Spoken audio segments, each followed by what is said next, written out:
Hannah విజ్ఞాపన మరియు ఆరాధన. మరియు హన్నా విజ్ఞాపన చేసి ఇలాగనెను, నా హృదయము యెహోవా యందు సంతోషించుచున్నది, యెహోవా యందు నాకు మహాబలము కలిగెను. నీ వలన రక్షణ బట్టి నేను సంతోషించుచున్నాను. నా విరోధుల మీద నేను అతిశయపడుదును.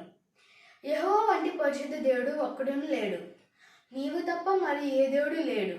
మన దేవుని వంటి ఆశ్చర్యదుర్గమేదీ లేదు. యెహోవా అనంత జ్ఞాని యొగు దేవుడు, ఆయన క్రియలను పరీక్షించేవాడు. ఇక్కడ అంత గర్వంగా మాట్లాడుకోండి, ఈ గర్వపు మాటలు మీ నోట రానికోడి. ప్రఖ్యాతి నొందిన విలుకాండ్రు ఓడిపోదురు, తొచ్చులైన వారు బలము ధరించుదురు. తృప్తికి పుజించిన వారు అన్నము కావాలేనని కూలికి పోదురు. ఆకలి కొనిన వారు ఆకలి తీరా తిందురు.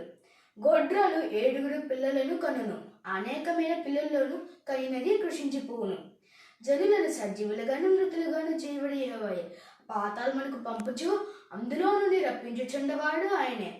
యెహోవా దారిద్ర్యమును ఐశ్వర్యమును కలుగుజేయవాడు, కలుగజేయవాడు లేవనెత్తవాడు ఆయనే. దరిద్రులను అధికారులు కూర్చుండబెట్టుటకును, మహిమగల సింహాసనం స్వతంత్రింప చేయుటకును వారిని మంటిలో నుండి ఎత్తువాడు ఆయనే.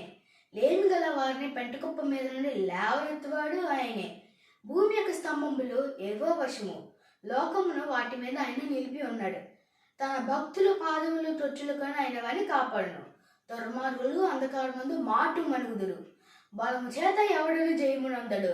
యెహోవాతో వాదించేవారు నాశనమగుదురు. పరమండులో నుండి ఆయన వారి పైన ఎరువు వలె గర్జించును. లోకపు సరిహద్దులు ఉండే వారికి ఆయన తీర్పు తీర్చును. తాను నియమించిన రాజునకు ఆయన బలం ఇచ్చును. తాను అభిషేకించిన వానికి అధిక బలము కలుగుజేయును. హన్నా విజ్ఞాపన ప్రార్థన. 1 శామ్యూయల్ గ్రంథము 2వ అధ్యాయము 1 నుంచి 10 వచనములు. అందరికీ వందనాలు.